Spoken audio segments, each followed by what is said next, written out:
Hi, Shanna Rowe Jackson here from Caution Artist at Play, and it's October, which means it is officially spooky season, and I'm here for it. I'm loving it.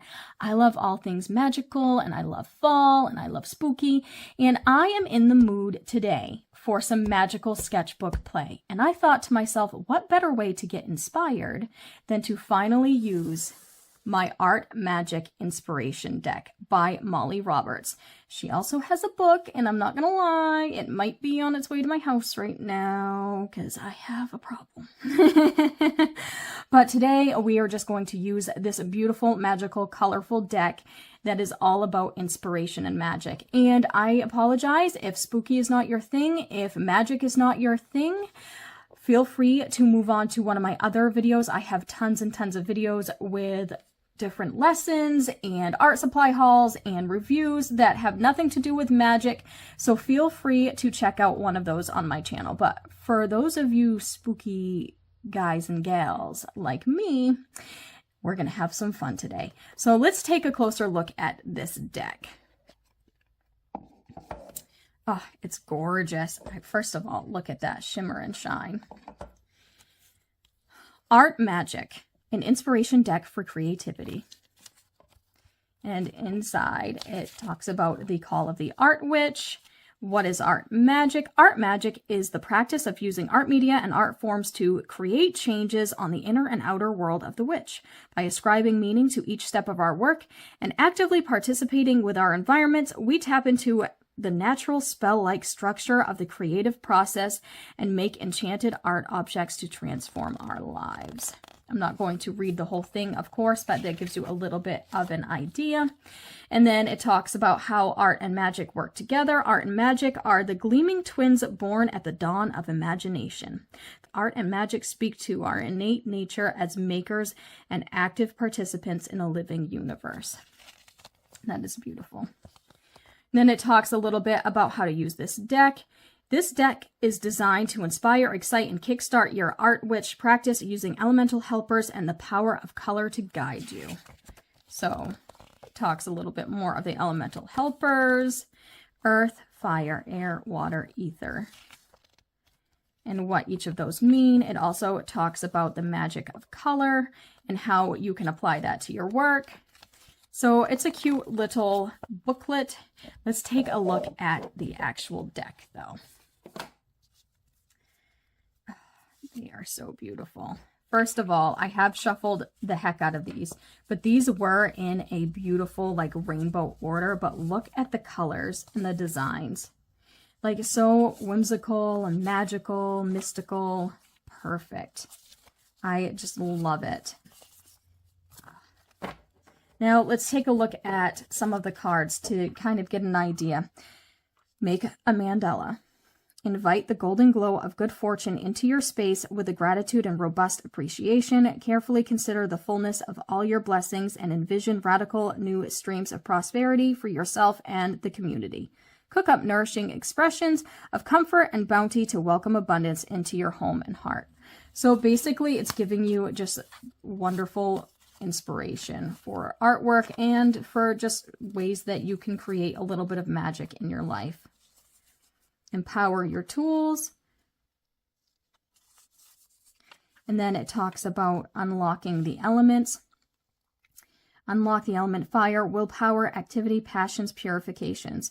And then it talks about the qualities of that element. So courage, lust, purification, catalyst, transformation, warming. Ways to express it: candles, flames, fireworks, lightning, media, metals, glass, foils, metallic finishes, gold leaf, glitter, charcoal, and different tools and stuff that you can use. So I really like that it includes those element cards. Mindfulness. So it's also talking about things like practicing mindfulness, trust your process, making your space more sacred. So it's not just specifically artwork, but ways to be creative in other aspects of your life as well, and welcoming in magic. So I'm going to choose a card or two and find a way to be inspired by those cards and create some artwork with them. But first, let's set the mood.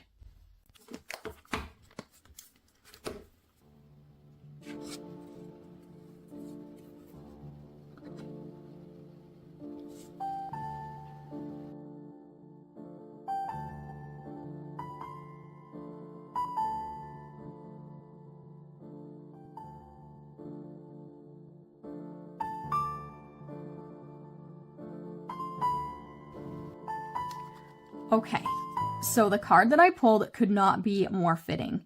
Celebrate seasons. Oh, this is perfect because it's fall time and I love fall and I'm already inspired by fall. Drink in the wonders of the season. What colors, sounds, flavors, and textures is the natural world presenting to you at this time? What stories does this season whisper to you? Absorb inspiration from seasonal joys and delicacies specific to where you dwell to breathe life into your creative practice. I am very excited about this card. And I have to tell you, this was not the only card that I pulled because I had some technical difficulties while filming. And so I had to refilm me pulling the card. So I also had pulled another card before then. And the card that I got was Imagination. And I have to say, I'm not all that surprised that this is one of the cards that I pulled because anytime I've played with this deck, I have somehow pulled this card or it's fallen out at me. So I think that it's time that I use my imagination. All things that exist once swam in the cosmic sea of imagination. Exercise your wizardly aptitude for solving problems and incandescent creativity by becoming an excellent custodian of your imagination. Feed it well, give it lots of fresh air, and invite the imaginal to befriend you in your daily life. Prepare to be perpetually amused. So, yeah, we're going to see what I can come up with dealing with the season and imagination. So stay tuned. Okay, so starting off with my preliminary sketch, I am using a very high-end tool here, kitchen plate. Use what you gotta use, right? I decided that I thought it would be fun to do kind of an autumn wreath with a little bit of a magical scene in the middle, if you will. And this kind of goes in line with a couple of sketches I've done in my sketchbook already. I did a Christmas theme one back last December, and then I also did a New Year's one. So I thought it would be fun to revisit the theme and just play around a little bit with the wreath motif, if you will. I went outside and I gathered some leaves and some acorns for inspiration, and I have to tell you, don't do that. I had a little bit of an issue with a little, I don't know, larva of a acorn weevil, actually a couple of them that had been inside the acorns, and I didn't realize it until they were crawling across the table towards me, and that put a little extra spook in the spooky theme. I will spare you the imagery, but they were gross, and I'm pretty proud with how I handled myself. I just put them outside, and I didn't lose my mind. I am using a Pilot Eno colored mechanical pencil for this initial sketch. I did end up running out of the lead, and so later on when I do the scene in the middle, I end up switching to a regular Bic mechanical pencil. And I will link all the materials in the description below. But basically, I'm just going through, now that I have my circular shape there, I went through and did all kinds of leaves and mushrooms and acorns and just fall themed things around the edges. And then I don't have any footage for the middle, but I sketched in my witchy girl and a crow and a little black kitty on a swing because I love swinging. And the girl is based on a photo my sister took of me years ago. So I always thought I looked kind of witchy in that photo, so I thought it would be a good loose reference to use. Mostly because I needed the positioning of the legs and the dress, and I really loved that dress that I was wearing, so I went fairly close to that, and then I added a witch hat. And one of the other things that the cards kind of inspired me to do, because I had seen a couple of other cards during this process, there was one about meaningful symbols, and then there was one about perfection. And so I had to fight my perfection throughout all of this, of course. But I also added a few meaningful symbols in there. I have the Virgo symbol on her hat because I am a Virgo. And then I also added a heart key to her dress where the lace is, because that's always been a symbol that I have really liked. I've always been drawn to heart key necklaces and things like that, and so I added that in. And then I went in and did some, I'm using Inktense, so I did some yellows and oranges in the background, and I'm adding some water now, and that is super satisfying. And this is going to be in various speeds because this actually took quite a while to do. So obviously I had to speed it up quite a bit at certain points. But I used mostly Inktense and the Faber-Castell Polychromos colored pencils for this, but I also brought in some of the Derwent drawing pencils and some Holbein colored pencils as well. And basically I'm doing most of my base layers with my Inktense, and then I am going through and doing some other detail with colored pencil. So I added in a kind of fall bokeh background to indicate, you know, nice October-y leaves in the background. And then I'm coming in with my warmer kind of earthy greens to do the grass, because I kind of had like this warm color scheme in mind, obviously because it's fall time. And so I wanted to keep with that in the grass as well. So you'll see me using a lot of olive-y kind of colors in the grass, like brownish green, to make it feel more like fall. And then again, going in and washing it out. I am using some Wurlson brushes, I believe is what they're called. I will link those in the description as well. They're just basically some generic brushes from Amazon, but they work well. Then I'm coming in and doing the fun little details. I have some fallen leaves that I added to the background just for more visual interest and to give it more of that fall feel. And I am coming in and coloring the stump. And for a lot of this, I am really making those Inktense work for me. I am mostly adding like things like outlines and just a few basic lines and then washing it out. Kind of like those old coloring books that you could get. I don't know if they still make them, but in the 90s, they used to have these coloring books that the outlines were made like out of watercolor and you just added water to them and that's what would color it in. I'm using that technique a lot with my Inktense in this, and you'll see that a lot in the leaves, mainly because this is going to be an illustration, and I didn't want the outlines to be washed out, because I didn't want to go back in with black to do the outlining. I do come in with a really, really dark green later to do some of the outlining, but I didn't want to do an outline of black, and so I thought it would be good to just kind of go in and have the Inktense be a really good outline and then just wash it out for the color, but still retain some of that outline from the Inktense. And I'm also using a fine liner to get some of the details on the black cat, and I'll do the same with the crow later. That's because I just wanted those details to be black, black, black. And I'm trying not to use it over colored pencil because obviously it's not going to stick because it is a water-based pen, so it's not going to stick over colored pencil. That being said, back to my perfectionism thing. One of the things that I am allowing myself to do is really be mixed media about this, and I'm using techniques that I would not use in something that I'm going to sell. So there are times when I will be bringing in a white gel pen over colored pencil. I wouldn't do that in art that I plan to sell because it's not necessarily going to be archival. Where this is just in my sketchbook, I'm not as concerned. And there are some times where I may come in with that fine liner and put it in places that have a little bit of colored pencil as well. But again, if I were selling the original, I would not do that because I'd be more concerned about whether or not it's going to stand the test of time. This will be closed up in my sketchbook. I'm not concerned about it. I'm going to scan it in and then go from there. So I'm just going through and I'm trying to, I kind of have a light source loosely in my mind. Even though this is an illustration, I want there to be form and shadow, and so I'm having the light come from kind of like the right side of the page, like right top a little bit. And I try to continue that theme throughout all the stuff, including the leaves that are in the wreath itself. So kind of coming down at an angle. And you can really see that here in the crow.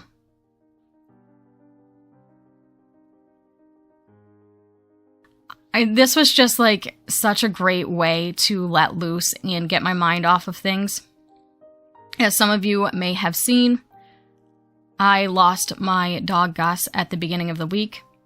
I had already started this, so my plan was to have this done way sooner, but I had already started the initial sketch for this and had it planned out, and then I had to take some time off, obviously. And getting back to it has been a nice distraction. But Monday, we lost our dog Gus in the morning to a heart condition that we didn't realize he had. He was 10 years old, but he still acted like a puppy. He was still playing the day before. There was really no indication. So it was awful. And this was definitely therapeutic for me. So I'm just kind of going back and forth now with some of the details. Trying to... Oh, I added in some berries. Sorry if you missed that. I just basically, again, outlined them with one of my ink tints, and then I'm just going through and adding water and getting the color that way. I wanted the edges of the berries to be darker anyways. It kind of made it a little bit more three-dimensional, and I'll come in later with a white gel pen and do some highlights. And I'm doing the same technique for the fallen leaves. Other than I think like one of them I used just regular colored pencil for. And again, none of these are perfect. I just want the impression of leaves. It's difficult to get a lot of detail there because they're so tiny, so. And I tried to vary my color as well. I didn't want two of the same color leaves falling right directly with each other. So I'm just kind of going back and forth with my colors to give it more variety. One thing that I didn't think about ahead of time is the fact that I happen to be on the rough side of the paper. This is a Jane Davenport watercolor sketchbook, and I love it. But every other spread has smooth paper and rough paper, smooth paper and rough paper. This spread happens to be rough paper. Normally I would do something like this on smooth paper because of the amount of detail, and so there were times when I was fighting the tooth of the paper a little bit. I didn't mind it so much in the grass because I wanted to have a little bit of texture there anyways, but in some of the smaller details, it was a little bit more challenging. Just going in and working on my acorns now. I love acorns. I don't know what it is. Past few years, acorns have been like one of my favorite like fall things to do. And it's a little bit messy here. These first layers are a little bit sloppier than I would like. Now I'm going in with the bow. I wanted it to be a nice like burnt orange color. And I apologize, I don't remember the exact color names. As you can see, I have a pile of pencils there, and so I just went with what I thought would be right, and I didn't really look at the color names. I feel like this is like Scarlet or something like that, but don't quote me on it. I don't even know if there's actually a Scarlet Inktense pencil at the moment. My mind is fuzzy, so.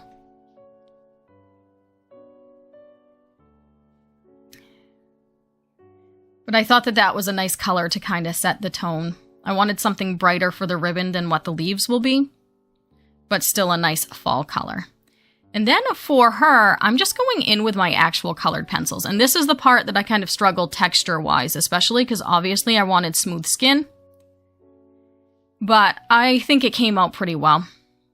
And I'm just using the cinnamon color, and I can't remember what they name. It used to be Light Flash or something like that, but they have a new name for it. And I can't remember what the new name is. And then I did go in with my fine liner and darken the lash line a little bit. She's kind of cute. And I'm not just saying that because she's based on a picture of me. But I thought that adding a little witch on a swing with her black cat was the perfect way to add a little bit of magic to this. Because that's kind of the theme here, right? We want a fall theme and magic and imagination.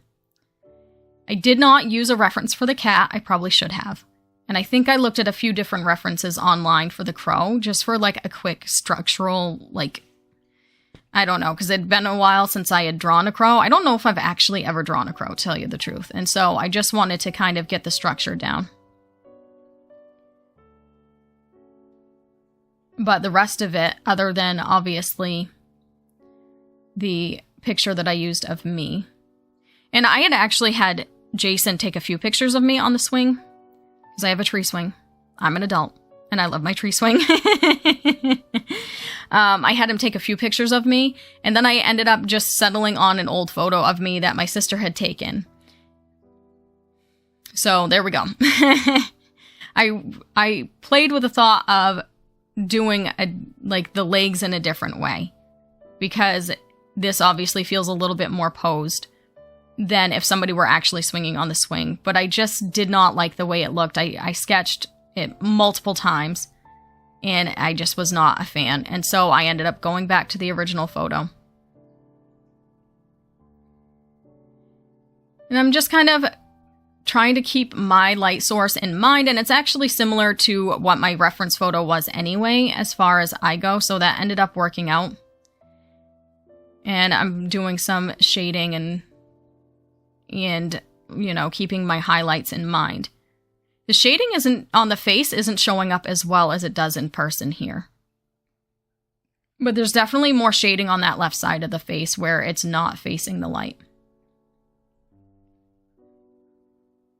And then, you know, her face ends up a little darker anyways because there's the hat, and so it would be a little bit in shadow anyways, so I darken it up a bit more later. And in the original reference, I was wearing a black dress, but I really wanted to have like a deep earthy green for the dress in this. And I changed things up a little bit style-wise too. Make it more witchy.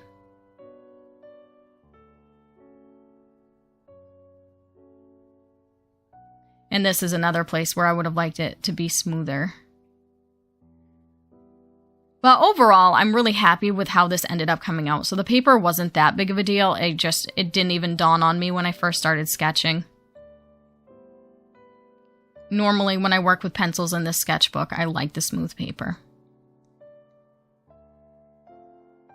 But I do like this combination of Inktense and regular colored pencil because there are places where I want the color to stay put and I can put those in colored pencil.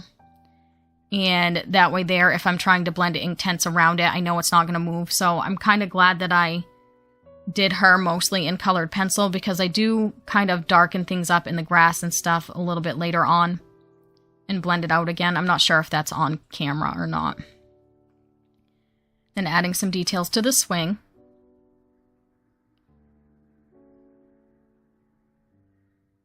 Which was a struggle. Doing that rope was a little bit of a struggle, especially with her little hands on it. And I initially thought about putting shoes on her. In my original reference, I was wearing sandals. I thought about putting some flats on her, but I'm somebody who likes to ground myself by walking barefoot in the grass and on moss and things like that. So I decided to leave her barefooted. Because I don't know, it feels more like me. So this is kind of like a spooky themed self-portrait, I guess. Even though she doesn't look exactly like me by the end of it, it's still pretty representative of me. And another little detail that I added, my cat Luna, I have a black cat named Luna. She is so sweet. She's super cute. But she had been a stray. And I think she had been part of a feral catch and release program because when we got her, we accidentally caught her in a live trap because we thought that there was a weasel killing our chickens. So my husband put a live trap out so that he could release whatever it was somewhere else, because we don't want to hurt any animal, whether it's something that's eaten our chickens or not. And so it was a humane trap. And we accidentally caught a cat. And it was Luna. And we tried to find an owner. There was no owner. She had no chip. She's very, very timid around people, even still. We've had her for 4 years. But the vet said that she must have been part of one of those catch and release programs because they had clipped the tip of her ear. And that's an indication that she had been caught, she had been fixed, and then she had been put back out into her colony or wherever she was. And so this little cat, one of the ears is clipped. And that's because that's my Luna girl. So as you can see, I'm very much following that same kind of technique that I talked about earlier, where I'm doing outlines, I'm doing some of the veins, and I'm actually kind of pressing hard because I want a lot of pigment to be able to flow. But I also want some of that outline to stay, and I'm just using that to create the washed out look of the leaves because I wanted the leaves to have a nice watercolor look to them. So I didn't want them to be too pigmented. I didn't want them to be, you know, too strong in color because they're dead leaves. And then it also keeps that illustrative look. It's one of my favorite, I don't know, I think Inktense are one of my favorite tools to use, and watercolor pencils in general for any type of illustration like this. And I'm just still following along with that. Sometimes I add in more than one color to give it, you know, a little bit more of a mottled look. And again, I'm varying the colors that I'm using so that two of the same leaves aren't like on top of each other. And just to give it some variety.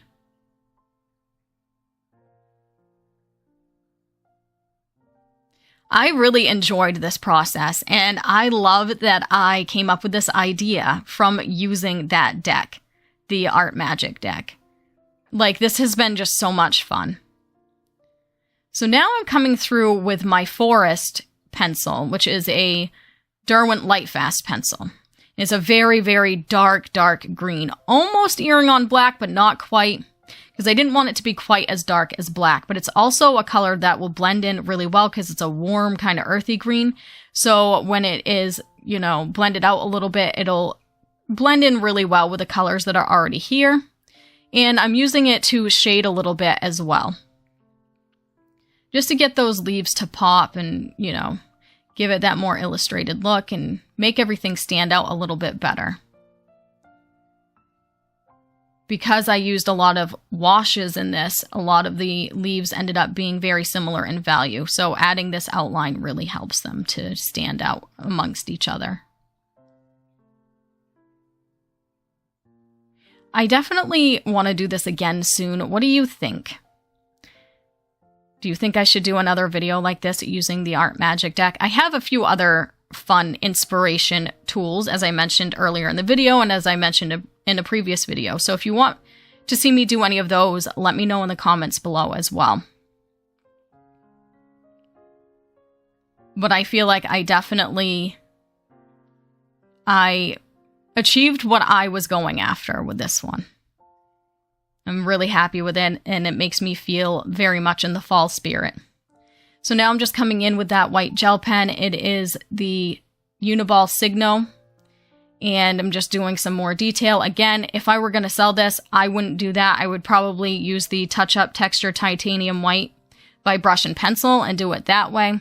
But I ended up working in my living room so that my cat wouldn't feel so alone because he was really close to our dog Gus. I could have brought Maisie to the studio, but bringing the cat to the studio was just not as easy. And so I stayed in the living room and worked on this in my living room. So the gel pen was much more convenient, long story short. Because Leo was really close. Luna keeps to herself a lot, but Leo was very close to Gus. And I didn't want him to be alone. He's been moping around a little bit. And then I went in with my Soft White by Holbein and added some soft highlights to the leaves, kind of give it that like nice glimmer to it. I had also added a few stars with my gel pen as well in behind the witch.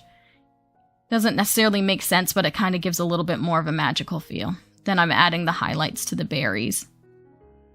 Oh, I love this so much. I had so much fun with this. And now I'm going to have to do them for like all the holidays. Like I said, I've done one for Christmas and New Year's, and now I've done one for Halloween. So I'm going to have to do a Valentine's one and an Easter one, I think.